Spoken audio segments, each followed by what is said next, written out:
C'est tellement fort, c'est tellement choquant. Zambé a Pomoé, Zambé a Biblia. Tout a été programmé par toi. La personne, merci pour l'amour. Je prie pour Plamedi et pour sa protection. Dans le nom de Jésus. La seule personne qui peut consoler le cœur de cette fille, c'est toi-même, Père éternel. Parce que Bisoto Okena Otika la Yemo comme un Okanisa, un moment fort. Obalika Kina Mutunaï. Azaki a un problème d'autorité. Et Liwanae et Sali Passi et suit et Zokisi Mutema. Et la combo ya Baptiste Nyoso. Reto Ebisayo Awilo. Okende na Kimia. Zambé Azarana.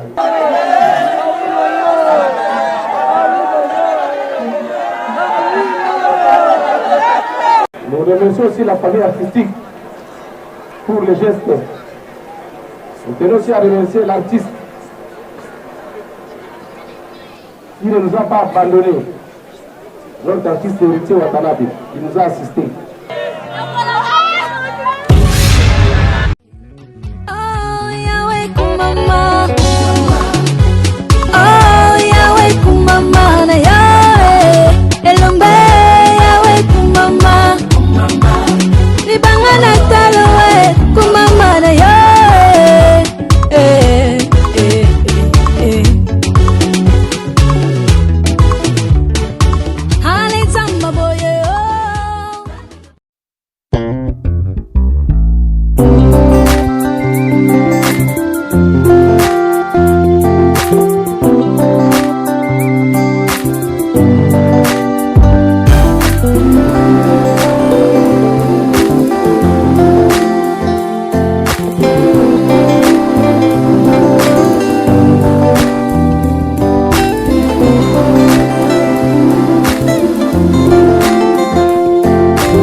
Chaque moment de ma distance ne change rien à ce que je contemple. Je voulais gagner cette partie. Je l'appuie, mes mains sont lasses. J'ai besoin de ta paix, puissant guerrier du combat.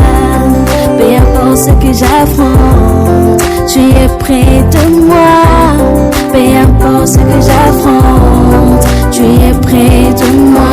Je ne déplace pas le montagne que je voudrais que tu déplaces, mon Dieu.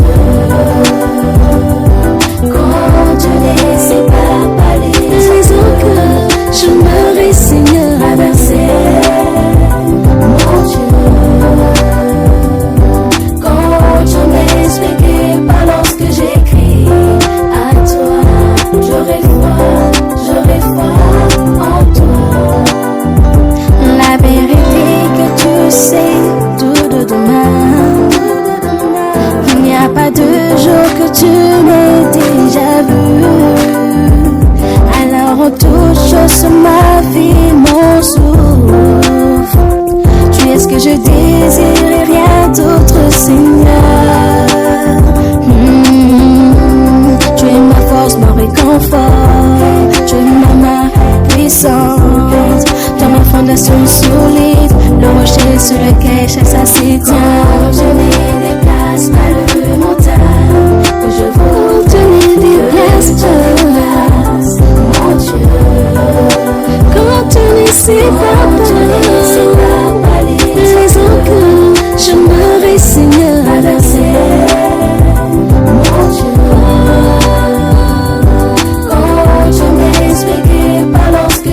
ensemble cet artiste qui a évolué à Kinshasa,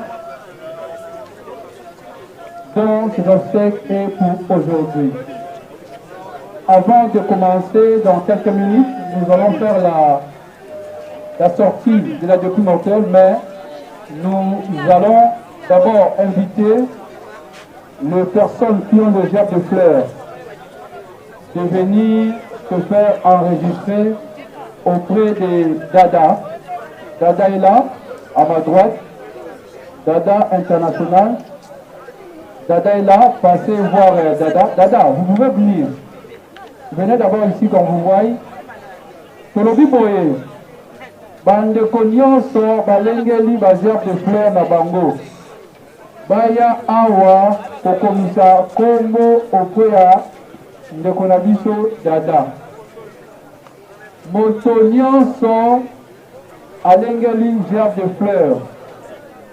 Aya, Kokomisa, Kombo, et Paya Ndeko, Dada.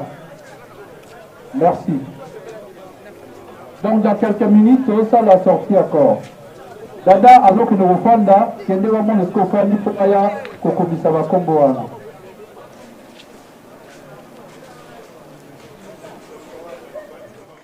Papa yambi bango bana baye esembolaki papa makasi bafandi papa ebisile ya zoba ozomérite te kofana na ndako na nga parce que oza motema mabe tunanga elakisi nini enayoki yo te tunanga elakisi nini le monde que nous sommes venus eza mokili ya maboko pamba. Quand tu as quitté ce Dieu oya a on est eloko te nyonso tozozwa yango awa basi mabala biloko nyonso tozozwa awa et le jour de ta mort tu n'apporteras rien. Tout va rester dans cette compagnie maboko pamba. Tu laisseras tes enfants, tu laisseras l'argent, tu laisseras même ta femme et ton mari que tu as aimé beaucoup. À toi ça les crise attention moi c'est à Koufi il y a kotika la yogoleka et mutu atinda la biso na mokili eza nzambe. C'est Dieu qui est le papa de tout le monde. Apesio mokili apesio ba faveur nyonso tout. Tu ne peux pas vivre dans ce monde sans penser à ton Créateur. Tu ne peux pas vivre dans ce monde sans penser à ton Dieu. Tel que tu manges, fais manger les orphelins. Tel que tu manges, donne les offrandes. Tel que tu manges, soutiens les familles démunies. Le jour où tu mourras, Dieu parlera de ta part. Il te dira, tu es un bon fils, tu es rentré ici. Regarde tes bonnes œuvres. Parce qu'au ciel, il y a deux livres. Il y a les livres de la vie et les livres de souvenirs. Je te conseille ici, je ne prêche pas Claude. Parce que c'est moi qui lui ai baptisé, c'est mon fils spirituel. C'est moi qui lui ai donné le courage de faire ce qu'il fait maintenant comme artiste.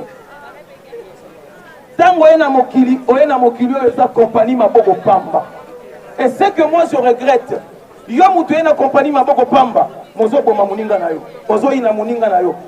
jalousie. Tu ne rentreras avec rien. Tout ce que tu investis restera ici. Mais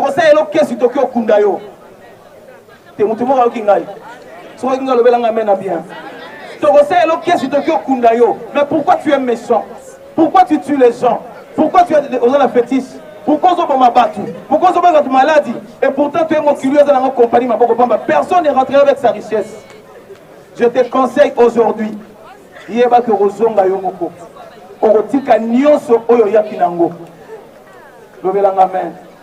Deuxième illustration, tu es venu seul dans le monde.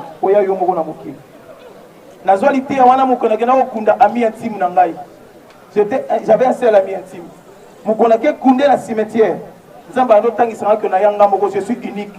Dans un conseil ce matin, tu es unique. Tu es le fils de Dieu unique.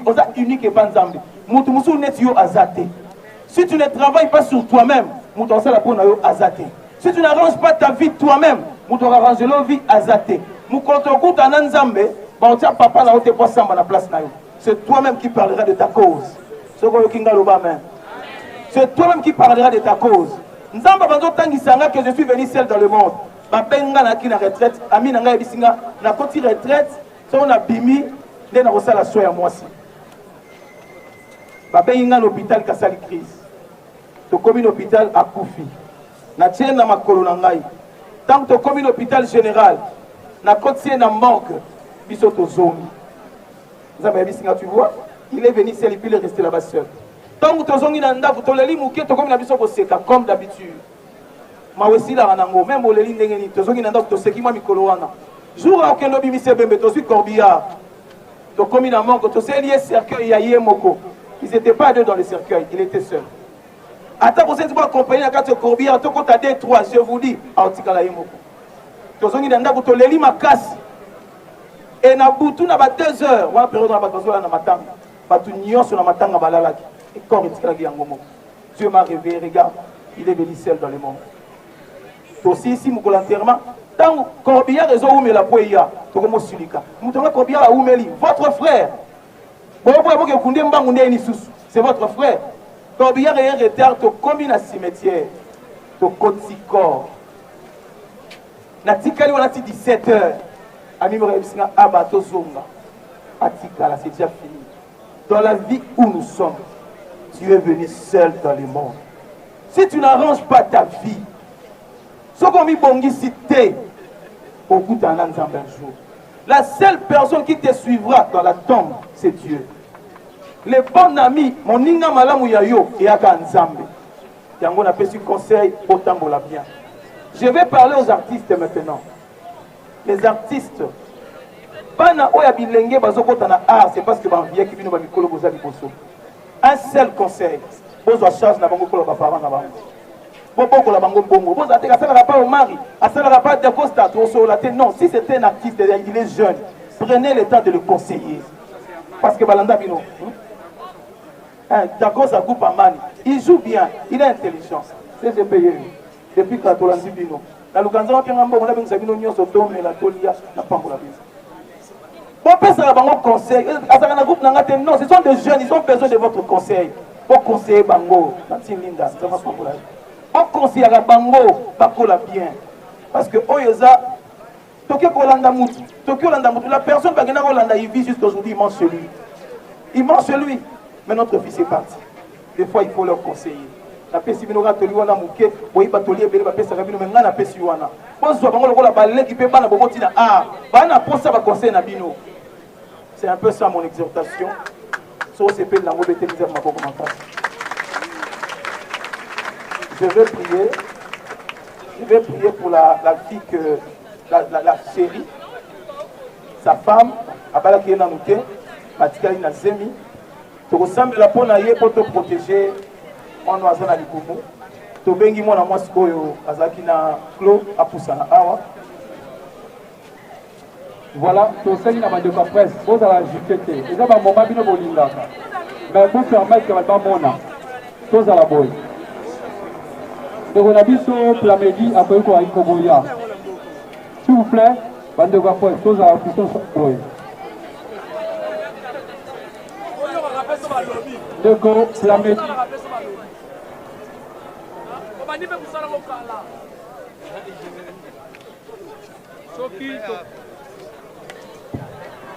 Ceux qui se continuent pour le DJ Chara Bibi.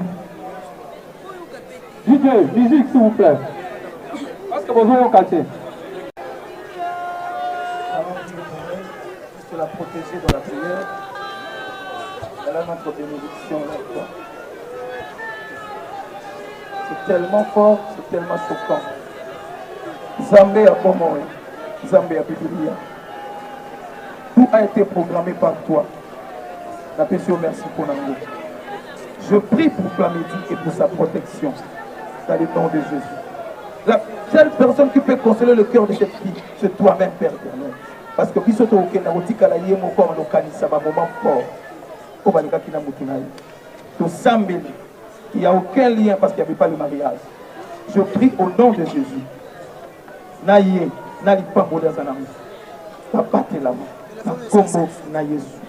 Amen. Merci beaucoup. Que Dieu vous bénisse. Merci beaucoup, pasteur Abba Timothée, pour la exhortation. Nous allons directement passer dans la biographie. De s'apprêter pour le témoignage. Cherche également de s'apprêter pour le témoignage.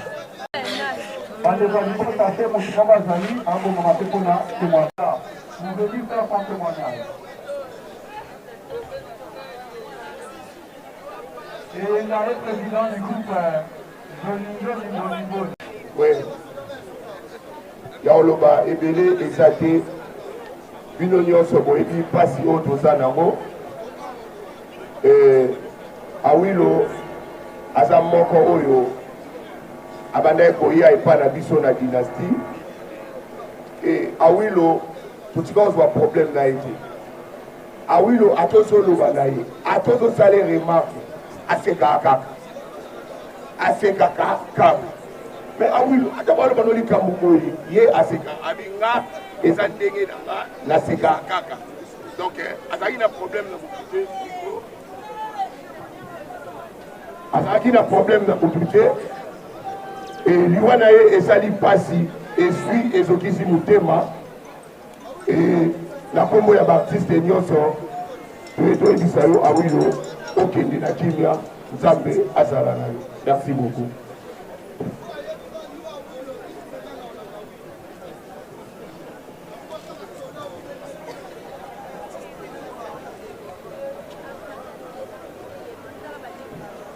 Merci, nous invitons également Chacha.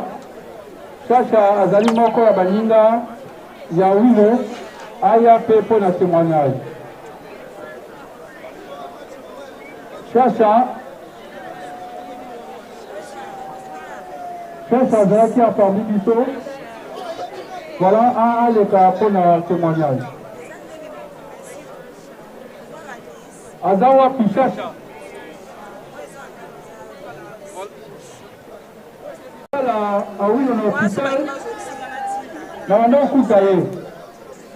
Il était là au chevet de son ami. Azola Nabakaro à cinquantenaire pour attendre la guérison de son ami. Ils sont ensemble. Sauf qu'il y a un petit problème, que ce soit la nuit, téléphone, CG, Talaboy.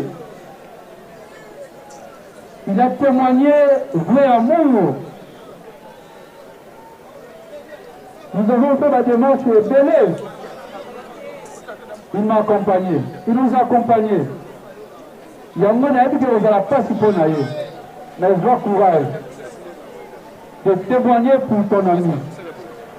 Et nous également, nous vous disons merci. Et le coup Sali, pour accompagner mon Ninga Nayo, ce n'est pas donné à tout le monde. C'est mon ami. Merci.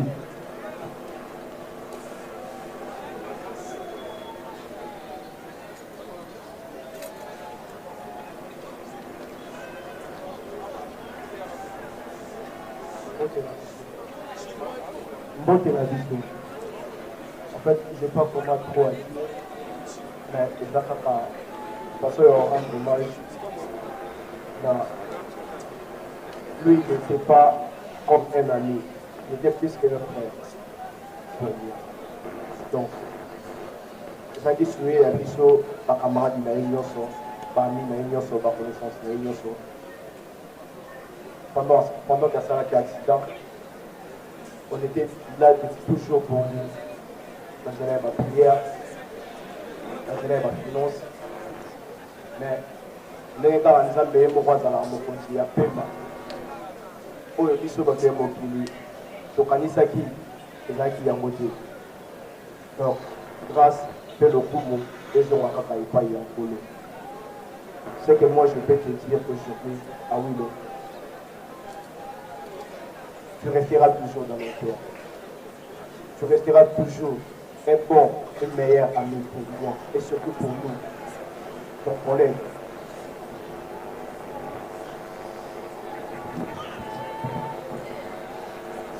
Courage, Chacha.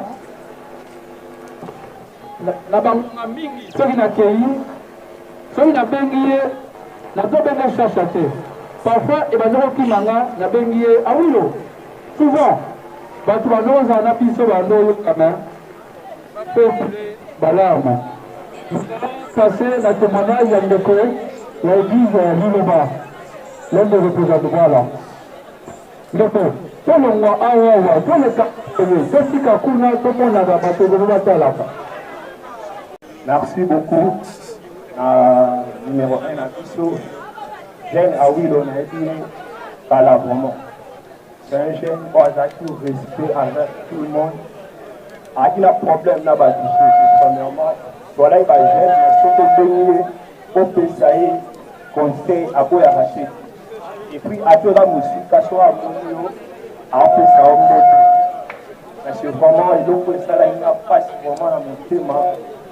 Il y a moi, dans Sénégal, parmi tous, toujours fortifié. Parce que nous avons fait ça, mon Zanzouaka. Donc, nous avons fait ça, qui oui, mon point juillet. C'est par gloire, il y a un Zambé, tout le monde là va passager. Nous avons des fois les filles, l'homme peut poser là, l'homme peut poser là, des commissions, tout le monde s'en là. Donc, oui, les garçons, c'est calme, et puis après ça, comme nous sommes beaux, il y a un problème dans mon côté. Merci vraiment, la bande de connaissances, merci. Merci, nous continuons vu le temps. Série, il y a un témoignage. Nous passons directement à la biographie. Ndeko Oepe Kolela Leno, de son vrai nom, Koulenduka Ndeka Claude Awilo, comme nom de scène. Fils de papa Koulenduka Valeur, papa Azali Koulana, il est présent pour nous rendre hommage à moi et de maman Futila Mado. Il est né à Kinshasa le 19 novembre 1991, originaire du village Kipasi, district territoire Masimanimba, province Yakuino, ex-Grand Bandundu. État civil, Azaki célibataire, Kasi, Azalaki na Molonga Linaye, oyo tomoni basambeli mpo na biso na kombo ya Plamedi Ngama oyo azali na wilo na biso mosusu kati na ye. Asali kelasi na ye ya primaire na ekole Isala mpe secondaire na Atene de Giringiri, esika wapi adekrochaki diplôme d'état na ye. Ntango asilisi accueilli pour la formation technique na INPP. Awilo a eu comme profession artiste comédien. Azalaki artiste comédien. Carrière. Nous passons directement à la filmographie na ye. En ce qui concerne la carrière artistique d'Awilo, abandi mosala kitoko koleka misala nyonso ya mokili oyo tobenga ya dramatique ya théâtre. Abandi yango, merci les artistes bazali awa. Abandi yango na 2012 na groupe Les Stars d'Algérie. Kolonga na groupe Les Stars d'Algérie. Je profite pour présenter ma condoléance Yandeko Géry, Mosika Azali, à Benaginga la Singa, à l'obis CG, au commissaire ma condoléance n'a pas l'hypothèse biologique ya Wilo, n'a pas ninga nyonso au Rosalina Bango na Kisasa. Kolonga na groupe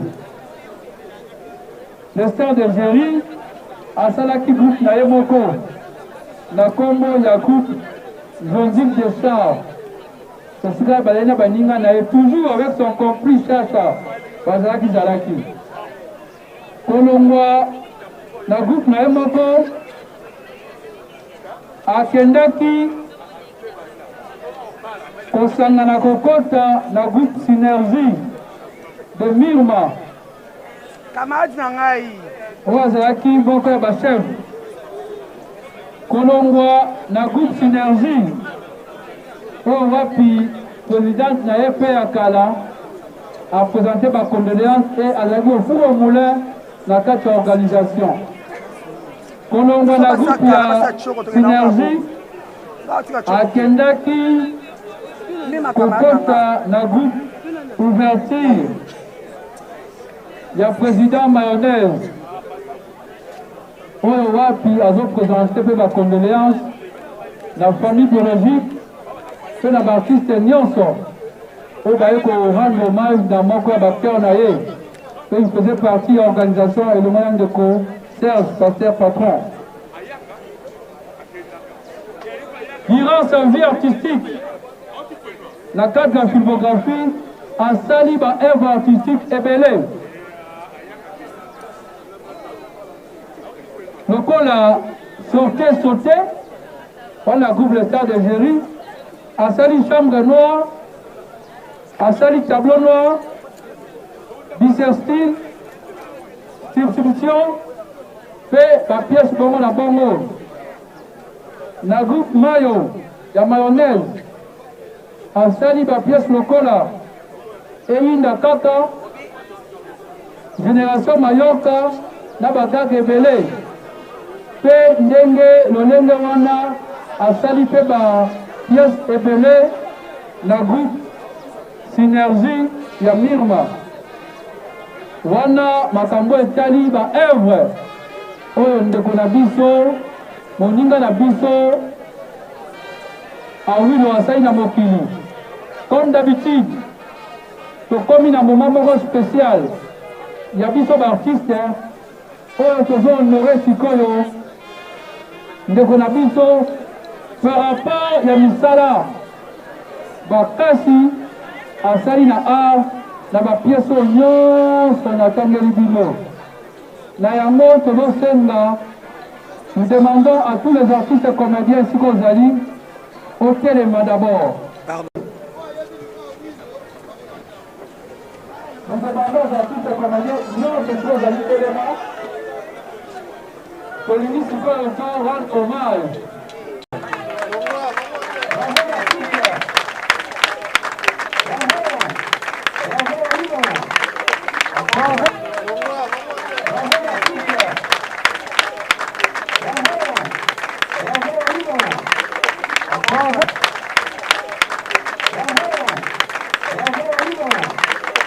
Nous pouvons nous mettre.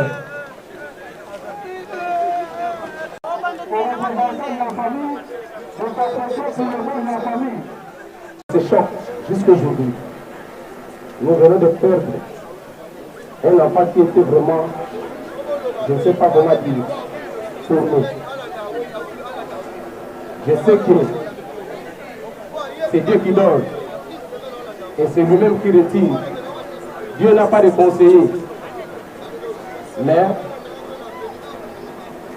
la disparition d'Awilo,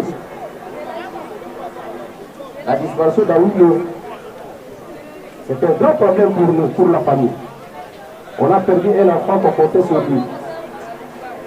Ça c'est le ciel. Nous tenons à remercier d'abord tous ceux qui ont assisté, la famille de près comme de loin.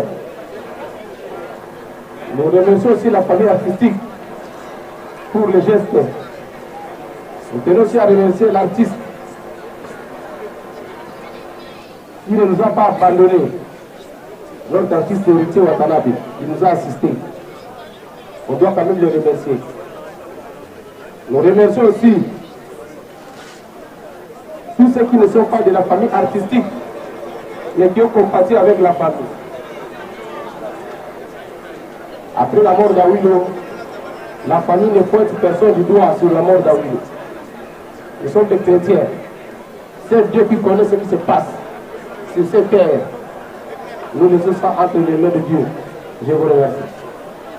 Nous applaudissons pour le mot de la famille. Ça c'est tellement très simple. Nous passons directement au mot des artistes. Oyo Kosalama et pas Ngaïn de Konabino. Pour le compte des artistes comédiens. C'est avec regret que la corporation des artistes et comédiens a appris les décès. Premièrement, nous avons appris l'accident de notre collègue Awilo. Nous nous sommes mobilisés pour l'assistance. Nous étions là, à l'hôpital, pour aider notre collègue de reprendre vie. Malheureusement, Dieu en a décidé autrement. car en date du 17 décembre 2022, vers 17h45, notre collègue a connu un accident de circulation et il a été conduit à l'hôpital cinquantenaire où le 23, il a trouvé sa mort. Pour le compte des artistes, nous tenons à remercier premièrement la famille de notre collègue Awilo pour la franche collaboration. Nous remercions également les artistes et comédiens qui ont participé à la collecte pour soutenir les obsèques. Donc les artistes et comédiens qui ont assisté de loin ou de près pour les obsèques de notre frère. Nous remercions également tous les artistes et comédiens ici présents. Bondimi Boye, Botiki ba tournage, Bolobi, Toya Honoré, Yabiso Ndeko.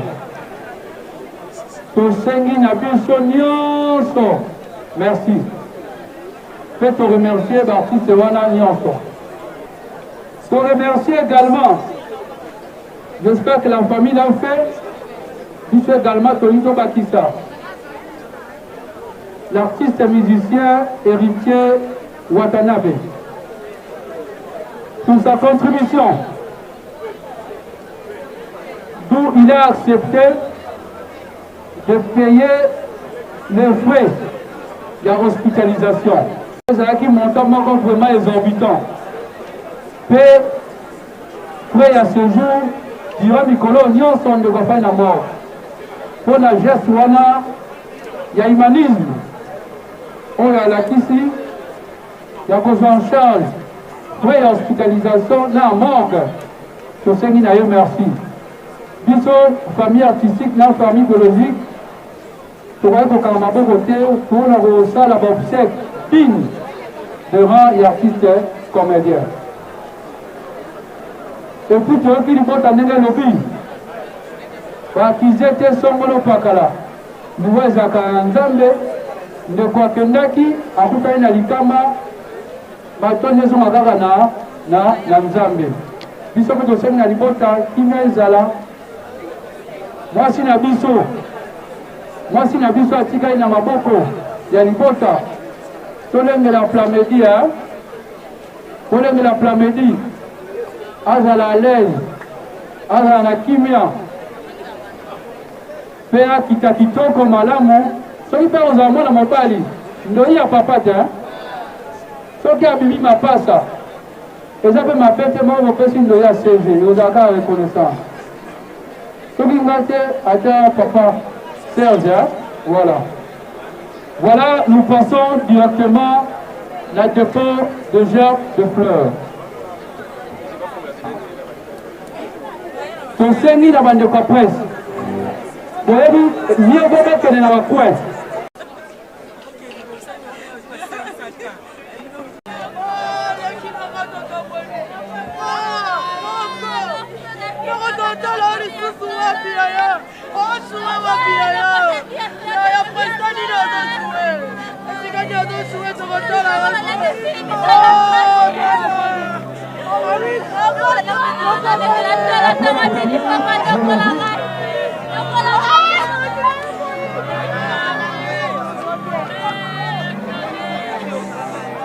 Nous allons demander à l'Association nationale des théâtres populaires de s'approcher.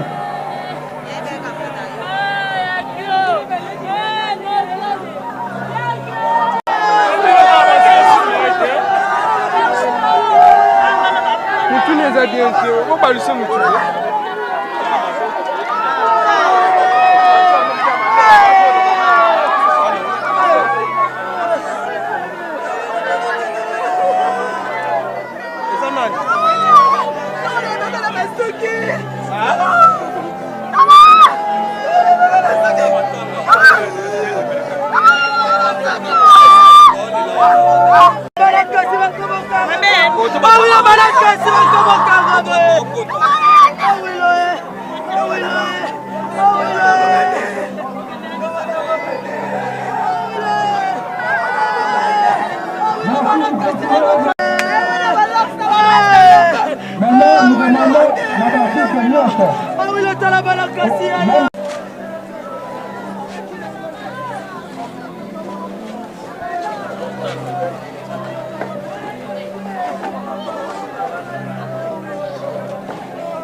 Voilà ça, l'ANCPC qui est l'association nationale de théâtre populaire et cinéma. Nous avons déposé Jean de Fleur, Christelle, merci d'être là. Voilà, Jardin international.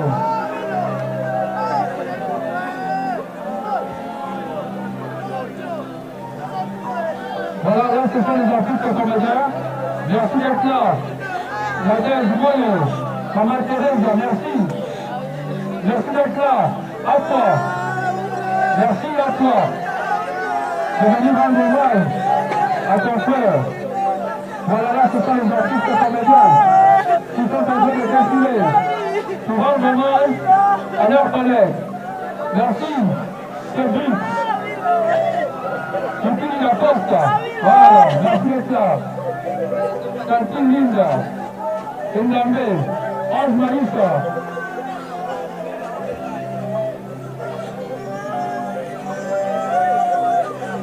Voilà, là, ce sont les artistes comédiens. Merci d'être là, Gabana. Voilà, là, ce sont les artistes comédiens qui sont en train de défiler pour rendre hommage à leurs collègues. Henri. Merci d'être là. Ça, c'est la grande famille des artistes comédiens. Tata Léa, Fanny Tata Léa, merci d'être là. Patron de la chaîne Tata Léa TV. Merci. Voilà.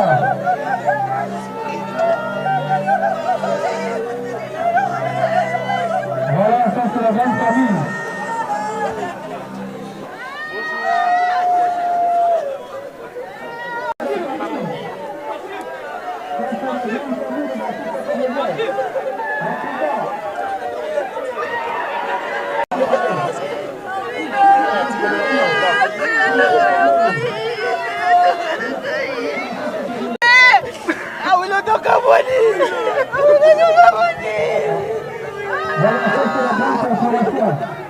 Marie-Jeanne Deleuze, ça c'est la fortune corporation. Quand on fait la comédie, elle est promotion pour nous.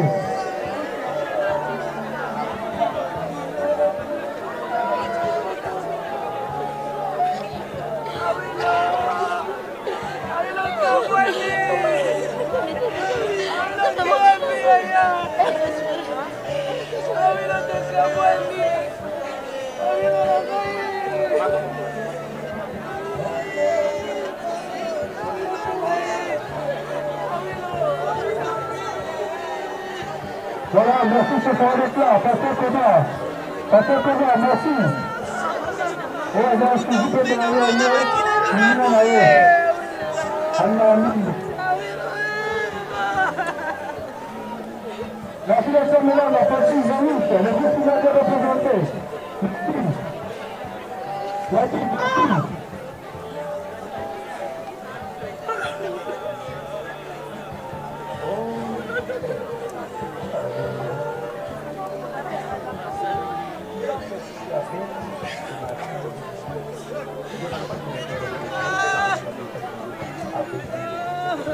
Voilà, nous continuons avec les merci de l'être là. Merci Sacha. Voilà, merci.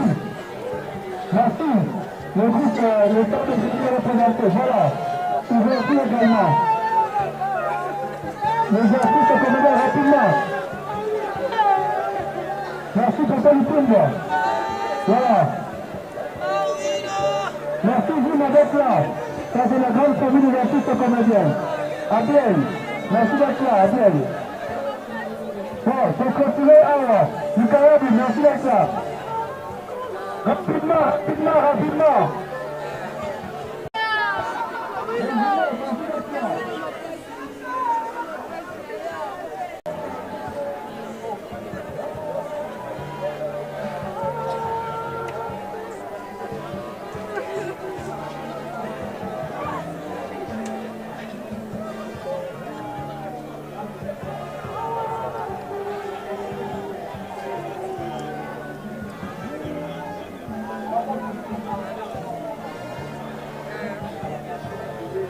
Bon, nous continuons.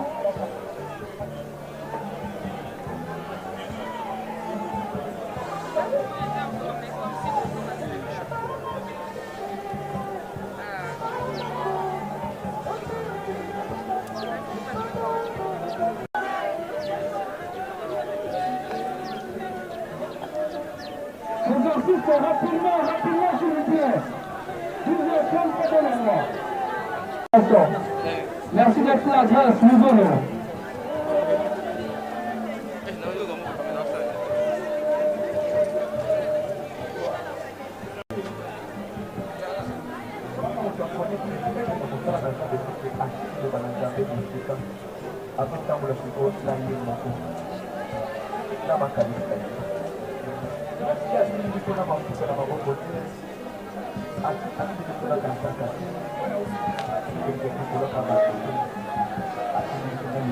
Merci d'être là, 1050, merci d'être là. Merci d'être là, Zuma. Pour rendre hommage à Hugo. Voilà, c'est clôturé avec les artistes comédiens. En attendant, pour inviter à ce jour les artistes comédiens, aujourd'hui c'est par Hugo, pour inviter le stade de Géry, pour inviter la famille à Plamedy, pour inviter les amis d'Ondela, les Antilles, Congo de Moko, les artistes de Kissimelo, Bana Abatimote, Kitenge, Biso TV, émission Zoom à la Canadienne. Merci beaucoup, Signota. Merci beaucoup, Kaende. Je présente du rendre hommage à Uno.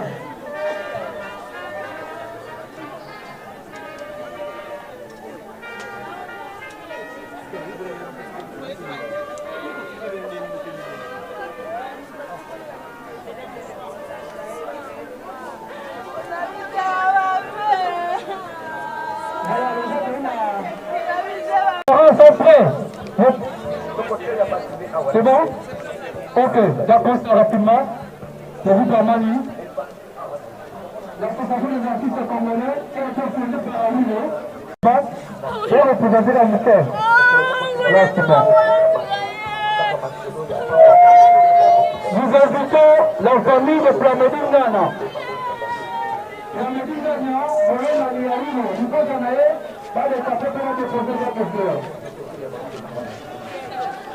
De Plamedy Ngana.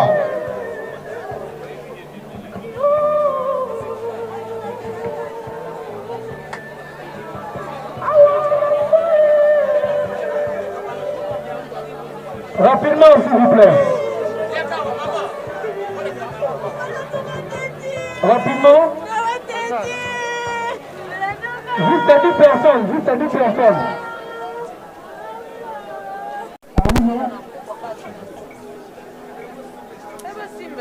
Nous ferons un suivi de